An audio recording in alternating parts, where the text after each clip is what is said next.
This is Bacharach. At least I think that's how it's pronounced. From here, it looks a lot like Cochem, but like I mentioned in my previous videos, many of the towns in Rhineland palatinate state in Germany, they do share similar charm. A castle on the hill, a church in the center, half-timbered houses, cobblestone streets, and a river flowing alongside it. And the river in Bacharach is the Rhine River. If you're new here, welcome. I'm on a tour through Germany, mainly in the Rhineland palatinate region. I'm exploring beautiful towns like this one. Now, out of the other small Rhineland towns I visited, this one seemed to be the most popular online when I was doing research. And I was expecting it to be packed with tourists, but it was actually the most quiet out of all of them. So this is out of Bacharach, Beilstein, and Cochem. I don't know why that is though. Another thing I've noticed is how unavoidable the churches are. No matter where you are in the town, you can usually spot the church. It's often thanks to its tall spire. And that's not even a coincidence because historically, it was either law or tradition in many towns that no building could be taller than the church, except for the castle. Basically, castles were built high up on a hill for defense purposes because it's harder to attack uphill for enemies. So even though the castle overlooks the town, it's often the church that dominates the skyline from within. The towns might have had several churches, but the one that usually dominated the skyline was the parish church. In bigger cities, you'd typically see a cathedral instead, so like the Cologne Cathedral. At the end of the day, they're all churches, but the difference is that a cathedral is led by a bishop, while a parish is led by a parish priest.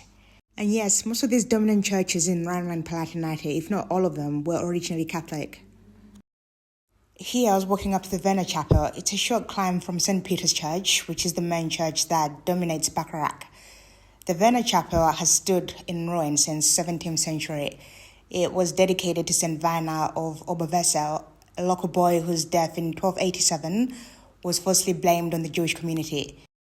The false accusations sparked some anti-Jewish violence along the Rhine. The chapel itself was heavily damaged during the 30 Years' War. This is 1618 to 1648. And during other later conflicts. Also, the chapel was never fully completed. Its construction stopped in the 14th century, possibly due to funding issues or shifting priorities.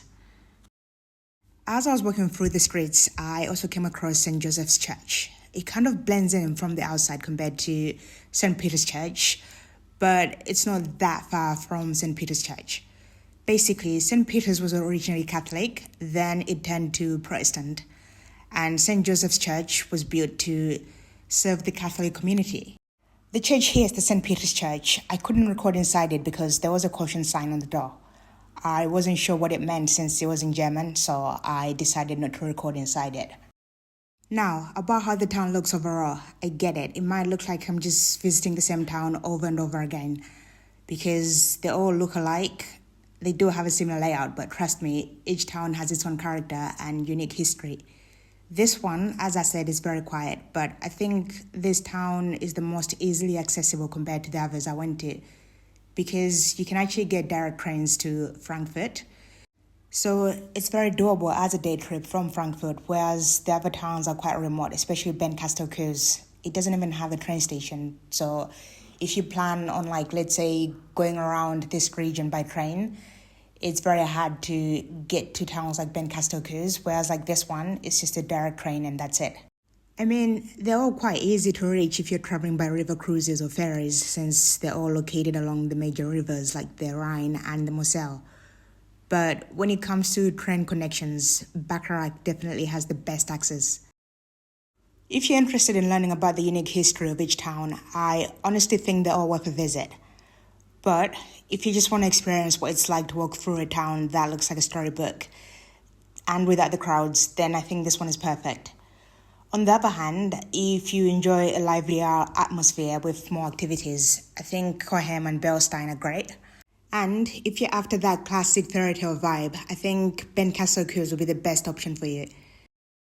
There are a few activities you can do in this town, but before jumping into a checklist of things to see, I really recommend just walking around and fully exploring it. You just never know what you might discover. Some things I might have missed, you might notice.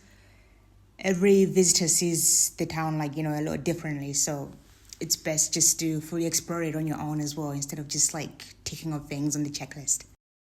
Another thing you can do here is visit the castle up on the hill. It's called Pfalzgrafenstein. I do apologize if I'm butchering the pronunciation. You can hike up there from the town center. It takes about 10 to 15 minutes. Honestly, I didn't have the energy to do it myself this time, but if you have a car with you, you can always drive up. Just keep in mind that the parking is quite limited. So once you hike up there, you can find the castle courtyard, a cafe or restaurant. You also get to see a panoramic view of the town. I enjoyed panoramic views from the Vienna Chapel and even from down in the town. I do wish there was a cable car up to the castle though. That would have made things so much easier since I'm not much of a hiker. Another thing you could do in this town is wine tasting. This region, Rhineland Palatinate, is known for its wine, and the most famous wine is Riesling. When you walk around the town, you will see a lot of grapevines on a lot of the buildings, and also actual vineyards. So if you love wine, you will have a great time here. They do also have seasonal events like the wine festivals. So if you want to see one of these events, you could always plan your trip around it. With the wine festivals, you will have more access to try out different types of wines in this region. I've been to one of these wine festivals before in Luxembourg. I highly recommend it. Even if you don't care about wine, trust me, it's worth it.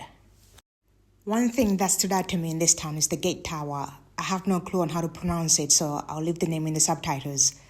It was originally built as part of Bacharach's medieval city war, and it served as a defensive watchtower and gateway controlling access to the town from the Rhine River. It played an important role in protecting trade, collecting customs, and monitoring river traffic. I'm not exactly sure, but I think this whole street is part of the medieval war. If anybody has more information on this, please let me know in the comments down below. When it comes to the actual gate, it's now used as a hotel and restaurant. And of course, on this street, you can also find restaurants and shops. Most places in the whole town appear to be closed though. I went on a Saturday, but it felt more like a Sunday. Another thing I found really interesting is that the train tracks run directly alongside the street. It's such a unique sight in such a small town like this. When I was on my way to Bacharach on the train, I saw this other castle. I didn't even know anything about it, and I'm sorry again, I won't even attempt to pronounce it. I will leave the name in the subtitles though. To get to the castle from Bacharach, it's a bus away. It's just one stop, and it was about €2.50 for a single journey. The bus would drop you off near where you can get the ferry.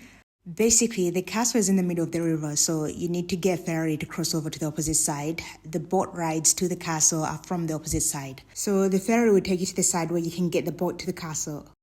So yeah, I got the ferry. You can also use the ferry to transfer your car. You can also park near the bus stop. They had some parking spaces there. I just walked up to the ferry, so you don't need to book in advance. You pay according to what you have with you. It was just me, so I paid like €5 something for a return ticket. Then I got on the boat to the castle. It's €7 for a return, and this also includes the entrance fee to the castle.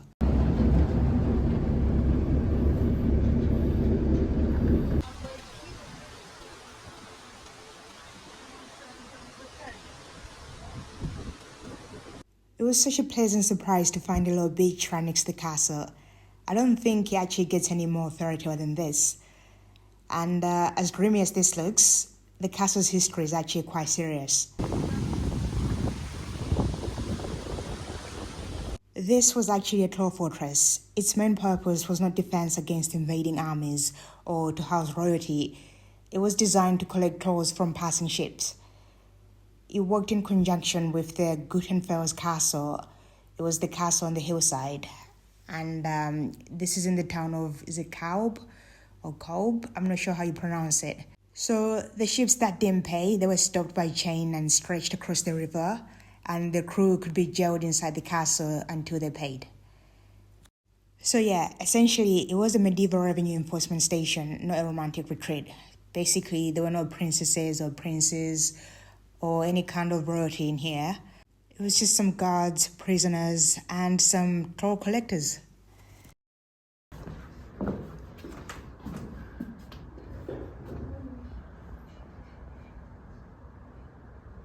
After the castle, I went back to Bacharach and I got on the train.